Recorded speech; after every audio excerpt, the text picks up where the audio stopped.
everyone. This is Dr. Vaishali Kent, breast surgeon with Baylor Scott White Health, and I'm here to talk about how exercise affects breast cancer.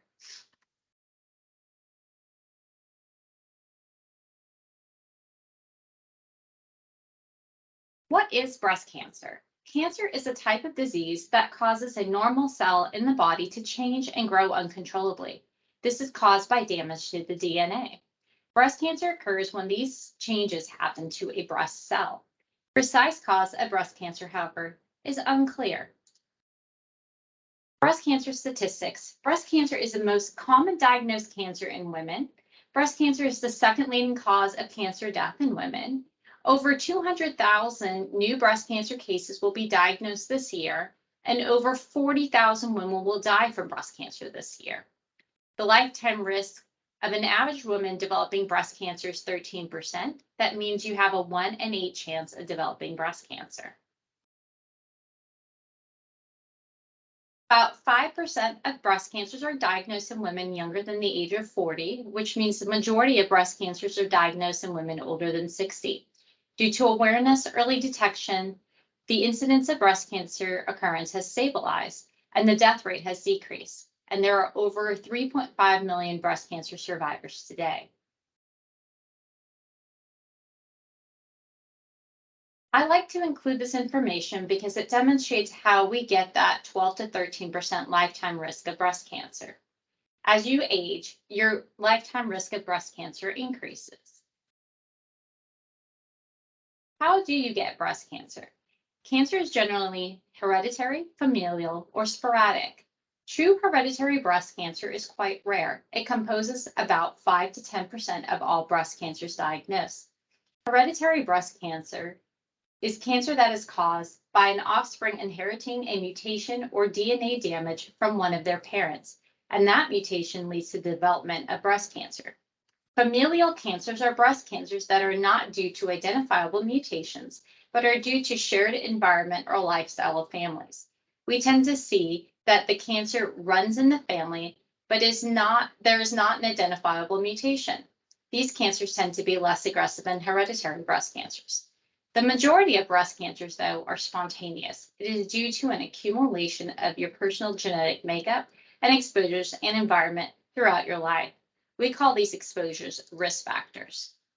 DNA damage occurs due to exposures to carcinogens. A carcinogen is a substance, organism, or agent capable of causing cancer. Carcinogens may occur naturally in the environment or may be generated by humans. Most carcinogens work by interacting with a cell's DNA to produce mutations. A risk factor is anything that makes you more likely to get breast cancer. So exposure to a carcinogen would be a risk factor. There are some risk factors you can control and some risk factors you cannot control. You cannot control your gender at birth. Being a woman makes you more likely to develop breast cancer than a man. As we discussed, the older you are, the higher your likelihood is of getting breast cancer. We mentioned familial cancers and hereditary cancers. Having cancers and other cancers and certain types of breast disease may also increase your risk of developing breast cancer. Breast density is referring to the composition of your breasts. If you have more glandular tissue than fatty tissue in your breasts, you're more likely to get cancer. And finally, some estrogen exposures are not controllable. However, there are some risk factors that you can control. Today, we're going to focus on how exercise reduces the risk of breast cancer. Obesity and breast cancer. 20% of all cancers diagnosed in the US relate to being overweight, inactive, increased alcohol intake, and poor nutrition. Some studies demonstrate a decrease in disease-free and overall survival in obese women with breast cancer. Obesity is associated with more advanced age at diagnosis, and there's an increase in complications in obese women who undergo breast cancer treatment. In what ways does adiposity contribute to breast cancer? There are a few ways that we have identified that having a high level of adiposity can increase your risk of breast cancer. Your primary source of estrogen when you are premenopausal is from your ovaries. However, when you are postmenopausal, there are enzymes that convert fatty tissue to estrogen. After menopause, this is your primary source of estrogen production. The more adipose cells or fat cells you have, the more estrogen you produce. And we have already discussed that increased estrogen exposure can increase your risk of breast cancer. Estrogen stimulates cell growth in the breast. The more rapidly your cells grow and divide, the more likely something can go wrong, like cancer. Obesity is also associated with an increased level of insulin and other growth factors that encourage cell growth, increasing your risk for cancer.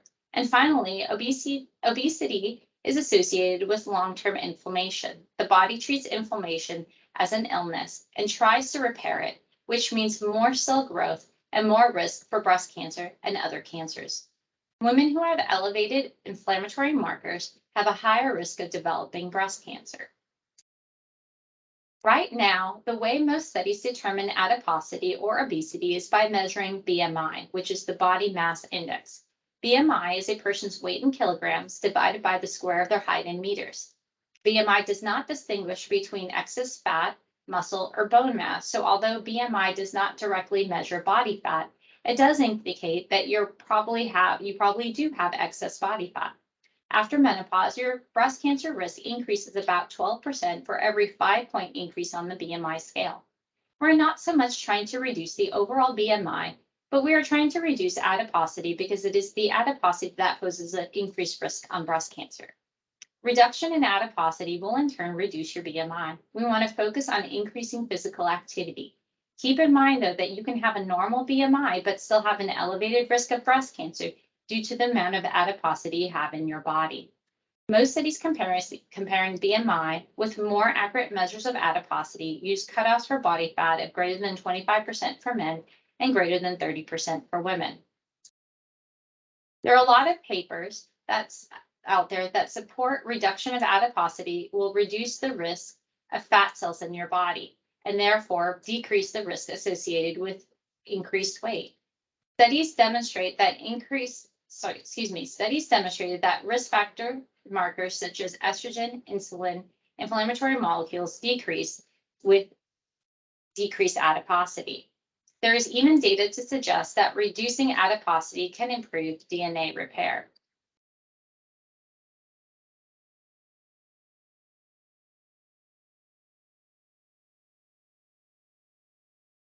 Exercise reduces adiposity and all of the risk factors that go along with it. Not only that, exercise may also induce an increase in systemic levels of a number of molecules with anti-inflammatory properties, and thereby can protect against chronic medical disorders associated with low-grade systemic inflammation. This was found to be independent of the reduction of inflammatory molecules, hormones, BMI, or insulin, meaning exercise benefits you by lowering fat cells, which lower inflammatory markers, as well as leading to the increase of anti-inflammatory markers. Furthermore, a high level of physical activity is associated with reduced levels of inflammatory mediators in the range of 20 to 60% compared with a sedentary lifestyle. Physical inactivity has been shown to be associated with low-grade systemic inflammation in healthy persons, according to several observational studies. Overall, multiple studies have found a strong inverse relationship between physical fitness and markers of inflammation. Once you get breast cancer, exercise can reduce your risk of recurrence, as well as improve how long you live with breast cancer. One study demonstrated a 41.5% reduction in mortality with exercise during breast cancer. This has been validated with multiple other studies looking at the effects of breast cancer and breast cancer recurrence. Another study demonstrated that women with breast cancer who met the minimal physical activity guidelines both before diagnosis and at the 2-year follow-up after treatment had a 55% reduced chance of their cancer returning and a 68% reduced chance of death from any cause, not just breast cancer, when compared to those who did not meet the guidelines. Data strongly suggests that the more consistently active cancer patients were, the better they tolerated their chemotherapy. Compared with inactive patients, the likelihood of death from any cause was reduced, mostly among highly active patients, but even patients who regularly engaged in low levels of physical activity saw a substantial benefit. And studies suggest that exercise during first-line and adjuvant chemotherapy might improve treatment efficacy. Women who performed 300 minutes of exercise per week had a much larger reduction in body fat than those who exercised for less time. While getting in 150 minutes or 2.5 hours of aerobic activity per week is great, and will help reduce your risk of getting breast cancer. Hitting a weekly 300-minute mark, which is 5 hours, offers even more benefit. So keep doing your long runs, speed workouts. Even if they are just a couple quick miles, they tend to add up. Women who jogged at least 3 times a week found that they found to have a 38% lower risk of getting the disease, with similar results found in women who stayed active throughout their lifetime. Studies showed that there was a significantly greater decrease in breast cancer mortality in those who ran compared to those who walked for the same time and distance. Post-diagnosis exercise significantly reduced breast cancer mortality, and that reduction may be greater for running than walking. Moreover, in breast cancer survivors, the benefit of exceeding current physical activity recommendations by running was significantly greater than merely achieving it. Another study demonstrated a 29% difference in breast cancer mortality between high and low physical activity. Specifically, running is associated with decreased estrogen concentrations, reducing the incidence of type 2 diabetes, and lowering plasma inflammatory marker concentrations. Running is also more effective for preventing weight gain than walking, which may be important because post-diagnosis weight gain reduces survival. The American Cancer Society recommends 150 to 30 minutes of moderate intensity or 75 to 150 minutes of vigorous intensity activity a week. Achieving or exceeding 300 minutes is most ideal. Teens and children should get at least 1 hour of moderate or vigorous intense activity a day. We should limit the time sitting and achieve and maintain a healthy weight throughout your life. Resources offered through the Baylor Scott White Health System here in Fort Worth include Fit Steps for Life and yoga and relaxation. Please contact the hospital for more information on these programs. Thank you for your time.